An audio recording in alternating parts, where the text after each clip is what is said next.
کی طرف آتا ہوں صافی صاحب، یہ فرمائیں کہ جو سوال میں نے رحیم اللہ صاحب سے کیا کہ سراج الحق صاحب کا کیا کردار ہوگا اب مصالحت کے عمل میں؟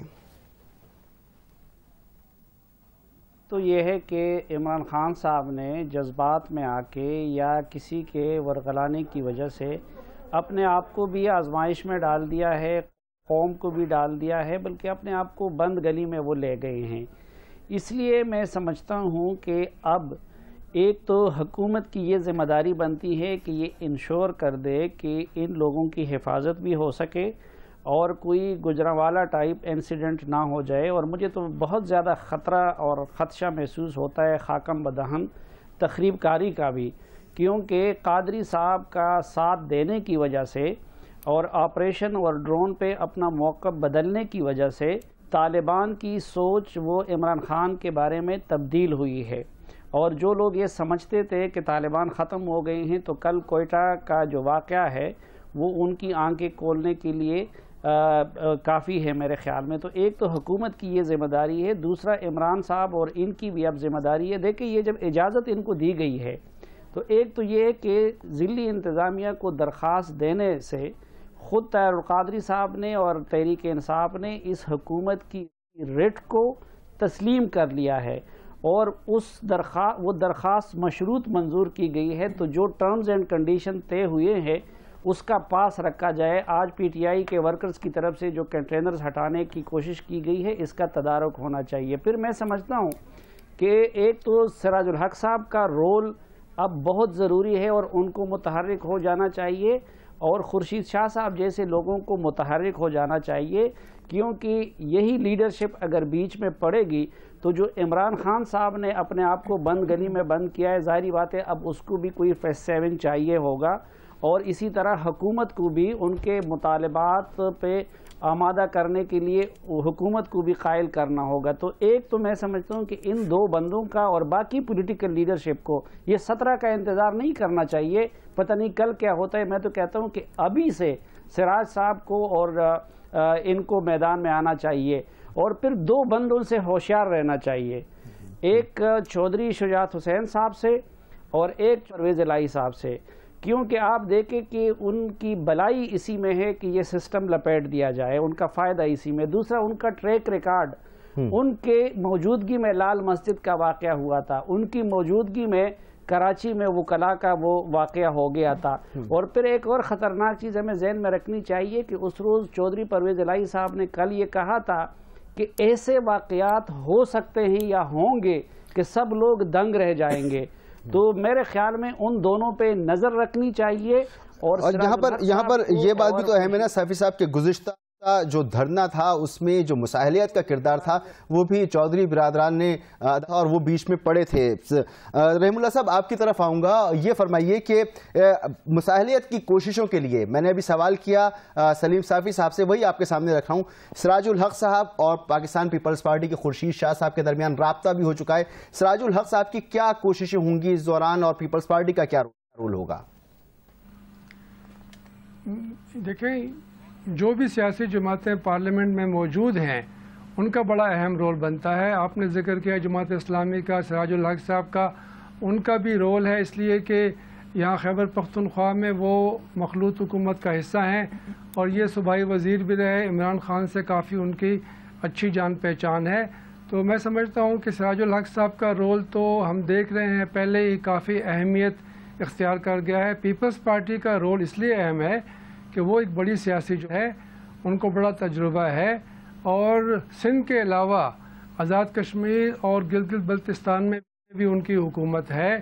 تو وہ دیکھیں ٹھیک ہے پارلیمنٹ میں ان کی اتنی ابھی نمائندگی نہیں ہے، ان کی سیٹیں کافی کم ہوئی ہیں، لیکن پورے پاکستان میں وہ لوگ موجود ہیں اور 3 جگہ ان کی حکومتیں بھی ہیں۔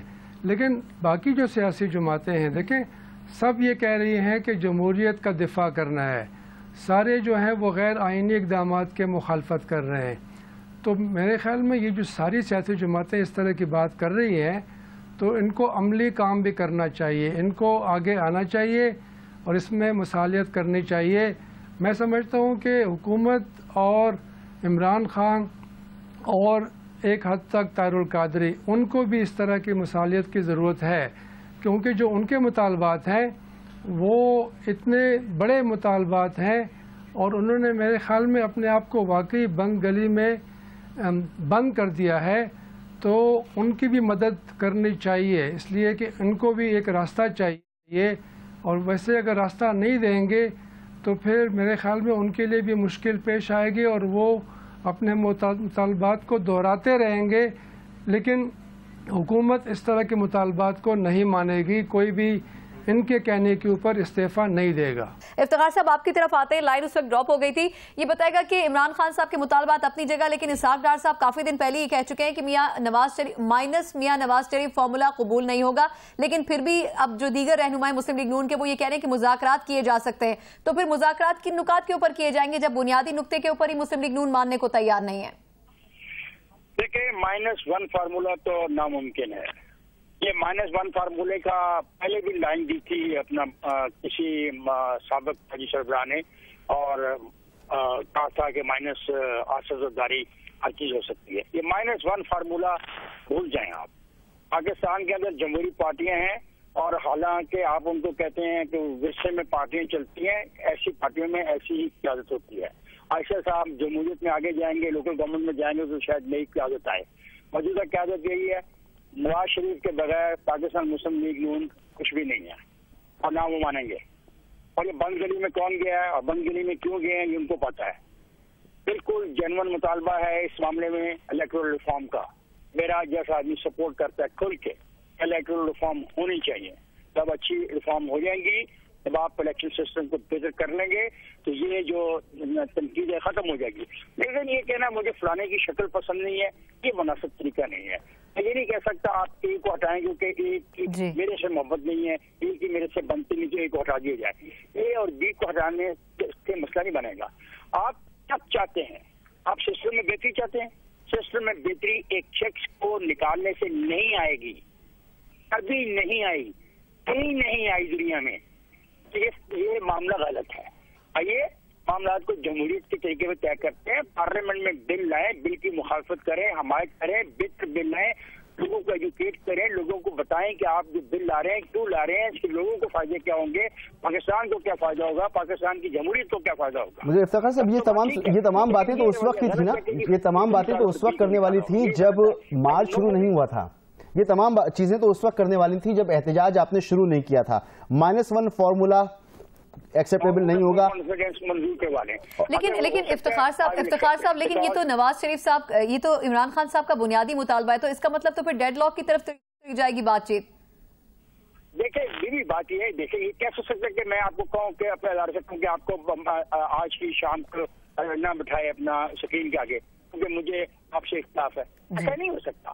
یہ مذاق تو نہیں، یہ ملک ہے یار، دنیا میں 8 نمبر پہ ملک ہے، تو بڑا شامی ملک ہے، مذاق بنا دیا ہم لوگوں نے۔ افتخار صاحب اب یہ بتائیں نا کہ -1 فارمولیبل نہیں ہے، عمران خان اگر ناکام ہوتے ہیں تو پھر ان کا سیاسی کیریئر کہا یہ جا رہا ہے کہ ختم ہو جائے گا، ان کو شدید ناکامی کا سامنا کرنا پڑے گا، دونوں کے لیے ون سچویشن کیا ہو سکتی ہے؟ کیا بیچ کا راستہ نکل سکتا ہے؟ ایک بیچ کا راستہ ہے، اس بات کو تسلیم کر لیا جائے کہ پارلیمنٹ از دی سپریم، اور الیکشن کو میں دھاندلی کو ختم کرنے کے لیے اگلے 6 مہینے کے اندر نئے قوانین بنا لیے جائیں، اس پہ اتفاق رائے کر کے پھر یہ ڈیبیٹ ہو سکتی ہے کہ جو نئے قوانین بن گئے ہیں کیا ان کے بننے کے بعد 5 سال مکمل ہونے کی بجائے 4 سال میں الیکشن ہو جائیں۔ This can be the only way left, اور اس کے علاوہ کوئی طریقہ کار نہیں ہے۔ اور یہ کہ وہ کھا کر پرائم منسٹر کو باہر پھینک دیا جائے گا، آئی ڈونٹ تھنک یہ ہونا چاہیے۔ اگر ایسا ہوا تو پھر یہ سلسلہ نہ ختم ہونے والا سلسلہ ہوگا۔ ہر 2 سال 2.5 سال کے بعد پرائم منسٹر کو، پہلے آپ نے پرائم منسٹر کو عدالت کے ذریعے باہر پھینکوا دیا، اب آپ پرائم منسٹر کو کچھ لوگوں کی طاقت کے ذریعے باہر پھینکوانا چاہتے ہیں کہ پلیز بند کر دیں اس مذاق کو، ہم دنیا بھر میں مذاق بن چکے ہیں۔ ٹھیک ہے رحیم اللہ صاحب، آپ کی طرف آئیں گے، آپ سے بھی یہ جاننا چاہیں گے کہ مائنس نواز شریف فارمولا جو عمران خان صاحب لے کر آئے ہیں، اگر وہ مسلم لیگ نون اور حکومت ایکسیپٹ نہیں کرتی ہے تو پھر کیا مذاکرات ڈیڈ لاک کی طرف جائیں گے؟ صورتحال کو ٹھیک کس طرح کیا جا سکے گا جبکہ دوسری جو جماعتیں ہیں پیپلز پارٹی اور جماعت اسلامی وہ کسی طرح سے مصالحت کروانے کی کوششیں بھی کر رہی ہیں؟ دیکھیں عمران خان کا جو رویہ ہے اور جس قسم کے وہ مطالبات کر رہے ہیں، شرائط لگا رہے ہیں، اس کے ہوتے ہوئے تو ڈیڈ لاک رہے گا، لیکن اگر ان کو احساس ہو گیا کہ وہ اس طرح کے آزادی مارچ کے ذریعے تبدیلی نہیں لا سکتے، یا اگر ان کی اپنی پارٹی میں اس کے اوپر بحث ہوئی اور لوگوں میں ہمت پیدا ہوئی اور وہ عمران خان سے اس کے اوپر بحث کریں، ان کو قائل کرنے کی کوشش کریں، تو پھر تو ممکن ہے. لیکن وہ جس طرح ابھی مطالبات کرتے ہیں اور پھر اس سے پیچھے نہیں ہٹتے، اور میرے خیال میں یہ طریقہ جو ہے اس سے تو پھر لگے گا کہ مذاکرات اگر ہوئے بھی، کوشش بھی کی گئی، اس میں کوئی پیش رفت نہیں ہوگی. اور میں سمجھتا ہوں کہ دیکھیں اسی لیے تو یہ لانگ مارچ بھی ہوا، ورنہ پہلے بھی مذاکرات ہوئے، رابطے بھی ہوئے اور کوشش بھی کی گئی، لیکن بات نہیں بنی. صرف میرے خیال میں حکومت نے یہ اچھا کیا کہ پابندیاں ہٹا دیں اور جلوس نکل پڑے. یہ ایک جمہوری رویہ تھا. میرے خیال میں یہی جمہوری رویہ ابھی عمران خان کو بھی اپنانا چاہیے، اور ان کو یہ اس بات کا احساس ہونا چاہیے کہ وہ مذاکرات ان کو کرنے چاہیے، چاہے وہ نواز شریف ہوں، چاہے وہ یہ موجودہ حکومت ہو. آپ دیکھیں کہ عمران خان تو ہمیشہ مذاکرات کے حق میں رہے ہیں، طالبان سے مذاکرات کے وہ سب سے بڑے حامی تھے. تو یہاں پر اپنے پاکستان میں ایک منتخب جمہوری حکومت سے وہ مذاکرات نہیں کرنا چاہ رہے. یہ ایک عجیب رویہ ہے. میرے خیال میں اس کے اوپر نظر ثانی ہونی چاہیے، ورنہ پھر ڈیڈ لاک رہے گا اور مسائل پھر حل نہیں ہوں گے. مذاکرات ہونے چاہیے اور پوری ملکی قیادت کو سیاسی قیادت میں اپنا رول پلے کرنا چاہیے. یاسر صاحب، آپ سے اب تک جتنی بھی گفتگو ہوئی، محسوس ہی ہوتا ہے کہ آپ بہت ایزی لے رہے ہیں عمران خان اور طاہر القادری کو، حالانکہ جو وہ دعوے کر چکے ہیں، جو اعلانات کر چکے ہیں، اگر وہ اس سے پیچھے ہٹتے ہیں تو انہیں سیاسی طور پر بڑا دھچکا پہنچ سکتا ہے. اتنا ایزی آپ کیوں لے رہے ہیں؟ نہیں، میرے ایزی لینے سے تو کوئی فرق نہیں پڑے گا. میں نے تھوڑی استعفیٰ دینا ہے. نہیں، آپ کا جو تبصرہ ہے وہ اسی طرح کا ہے کہ آئیں گے، بیٹھے رہیں، حکومت جو ہے وہ اطمینان رکھے، ابر سے کام لے، خود ہی معاملات ٹھیک ہو جائیں گے. تو ایسا ایزی کیوں لیا جا رہا ہے؟ کیا ایسا؟ مجھے آپ یہ بتائیں کہ ایک ہماری یادداشت تھوڑی سی کمزور ہے. یہ ایک صاحب تھے، ان کا نام تھا انا ہزارے، آپ کو یاد ہے وہ؟ جی بالکل. وہ انہوں نے انڈیا میں ایک طوفان برپا کر دیا، ٹھیک ہے، اور انہوں نے ہلا کر رکھ دیا انڈیا کے میڈیا کو، اور پورے طول و عرض میں مظاہرے کیے، بڑے بڑے عظیم الشان مظاہرے ہوئے انڈیا میں. اور لیکن ان کی جو ان کی جو ڈیمانڈز تھیں وہ تو ان ڈیمانڈز کا عشر اشیر بھی نہیں تھی. نہ وہ پرائم منسٹر کا عطیفہ مانگ رہا تھا وہ شخص، نہ وہ کوئی ایسی بات کر رہا تھا کہ جناب سارے سسٹم کو تباہ و برباد کر کے لپیٹ دو. وہ کرپشن کے خلاف ایک مہم اس نے چلائی تھی اور اس نے بھوک ہڑتال کی تھی. صرف 3-4 لوگ اور تھے ان کے ساتھ، لیکن پورا ملک انڈیا کھل کے رہ گیا. لیکن اس کے باوجود اس کی وہ ڈیمانڈ پارلیمنٹ نے نہیں مانی. یہ ضرور پارلیمنٹ نے کہا کہ ہم ان کی کوششوں کی قدر کرتے ہیں اور وہ سارا کچھ، لیکن پارلیمنٹ اس پریشر کے آگے وہ اس نے ہار نہیں مانی. ہاں، کچھ لاس جو قانون سازی کے وعدے پارلیمنٹ نے، انڈین پارلیمنٹ نے ضرور کیے، اور جو اس کے بعد پھر وہ سارا جو تھا وہ معاملہ ختم ہوا. تو اس کے مقابلے میں کیا آپ کو لگتا ہے کہ یہاں اتنے لوگ ہیں جتنے انڈیا میں انا ہزارے نے اکٹھے کیے، تو جتنا طوفان انہوں نے برپا کیا تھا؟ تو میں نے ایزی نہیں لے رہا. مگر ان کی جمہوریت بہت مضبوط جمہوریت ہے، ان کی جمہوری تاریخ بہت مستحکم اور بہت مضبوط تاریخ ہے. اچھا، آپ کی طرف ایگزیکٹلی یہی میں کہنا چاہ رہا ہوں کہ ہمیں بھی جی فرمائیے کہ ہمیں بھی انہی جمہوری رویوں کو پھر یہاں بھی فروغ دینا چاہیے نا. جس طرح سے انہوں نے یہ ہمارے ہاں یہ جو آرگومنٹ ہے نا، یہ اتنا گھسا پٹا آرگومنٹ کہ جی یہ جعلی جمہوریت ہے، یہ 2 نمبر جمہوریت ہے، یہ حقیقی جمہوریت نہیں ہے. اس آرگومنٹ نے ہی یہ سارا جو انقلاب کا واما اور سراب ہے یہ کریٹ کیا ہمارے ہاں.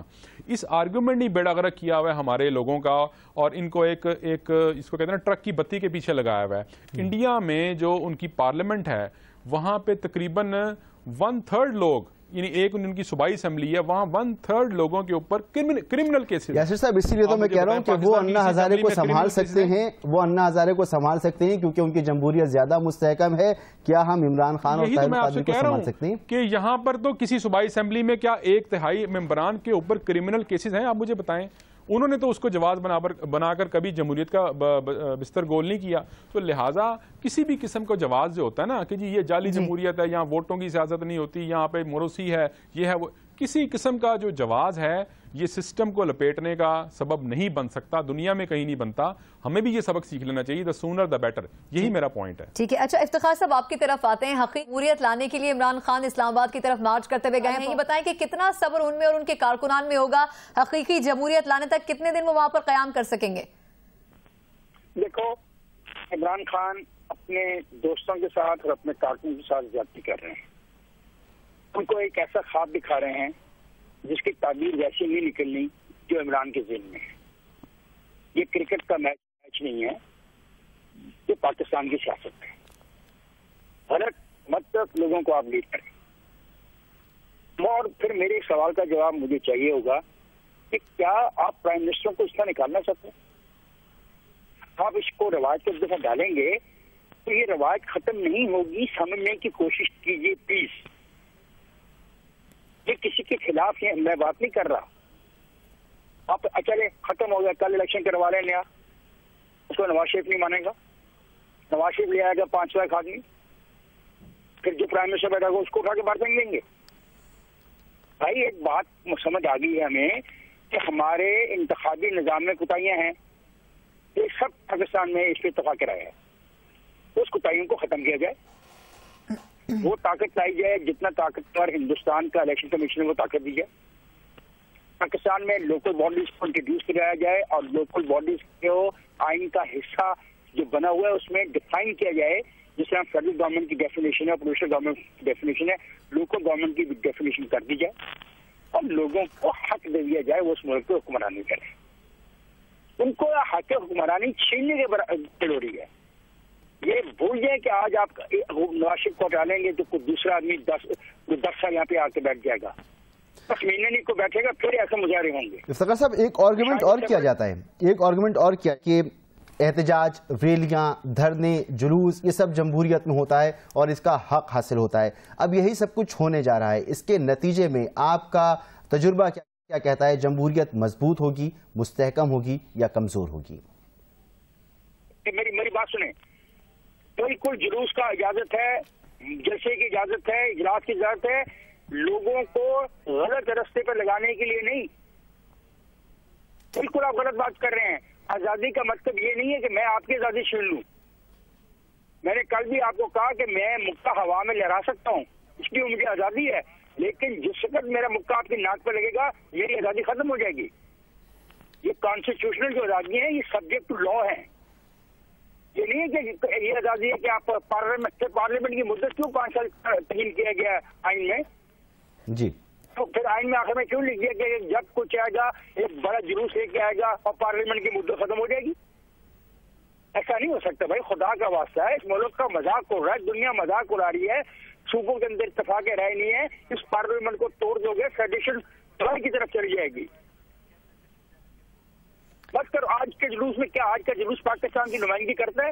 کیا آج کے جلوس میں بلوچستان، خیبر پختونخوا اور سندھ کے علاوہ کہہ سکتے ہیں کہ ساری کی ساری نمائندگی ہوئی ہے؟ کیا ہر زبان کی نمائندگی ہے اس جلوس میں؟ کیا ہر سوچ کی نمائندگی ہے اس جلوس میں؟ ایسا نہ کرو. جی، اسی بات کو رحیم اللہ یوسفزئی صاحب کے سامنے بھی رکھتے ہیں. رحیم اللہ صاحب آپ کہ کیا یہ جو احتجاج اسلام آباد میں ہو رہا ہے، پاکستان کے دارالحکومت میں ہو رہا ہے، پورے پاکستان کی نمائندگی کرتا ہے؟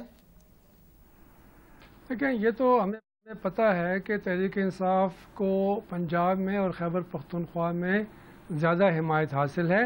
خیبر پختونخوا میں واقعی ان کی اکثریت ہے، ان کو ووٹ پڑے ہیں، لوگوں کی بڑی توقعات ہیں. یہاں کے جو عوام ہیں، جو ووٹر ہے، اس کا یہ مزاج ہے کہ یہ ایک موقع دیتے ہیں. اگر وہ سیاسی جماعت ڈیلیور نہ کر سکے تو پھر اس کو حکومت سے نکال دیتے ہیں. یہ انہوں نے کئی بار کیا ہے. اور دیکھیں پنجاب میں بھی ان کی کافی ان کو ووٹ پڑے ہیں. یہ جو ان کو 76 لاکھ ووٹ ملے ہیں پورے پاکستان میں، تو یہ اس کا ایک ثبوت ہے کہ تحریک انصاف کو ان 2 صوبوں میں خاص طور پہ کافی حمایت حاصل ہے. لیکن سندھ میں، کراچی میں ان کو ووٹ پڑے ہیں. رحیم اللہ صاحب آپ سے معذرت چاہیں گے، ہیڈ لائنز کا وقت ہونے والا ہے. رحیم اللہ یوسفزئی صاحب ہمارے ساتھ، افتخار احمد صاحب موجود تھے، یاسر پیرزادہ ہمارے ساتھ موجود تھے. آپ تینوں کا بہت شکریہ. اس وقت اسلام آباد کا موسم خوشگوار ہو گیا ہے. دعا کیجئے، توقع رکھیے کہ پاکستان کا سیاسی موسم بھی اچھا ہو جائے. ہمیں اجازت دیجیے.